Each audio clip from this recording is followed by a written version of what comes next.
আমরা 2013 সালে ফ্যাসিবাদী আওয়ামী লীগের বুলেটের আঘাতে রক্তাক্ত হয়েছি। 2021 সালে আমাদেরকে হত্যা করেছে, বছরের পর বছর বিনা বিচারে আমাদেরকে কারারুদ্ধ করে রেখেছে।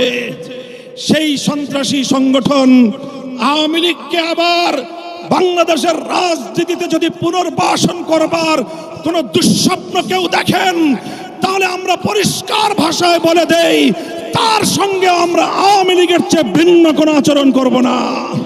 প্রফেসর ডক্টর ইউনূস সাহেব এবং অন্তর্বর্তীকালীন সরকারকে আমরা একটা বার্তা দিয়ে দিতে চাই। মনে রাখবেন, 71 সালে এদেশের মুক্তিযোদ্ধারা বলেছিল, আমরা পিন্ডির গোলামীর জিঞ্জির ছিন্ন করেছি, দিল্লির গোলামি করবার জন্য নয়। আজ 2024-এর জুলাইয়ের স্বাধীনতা সংগ্রামের পর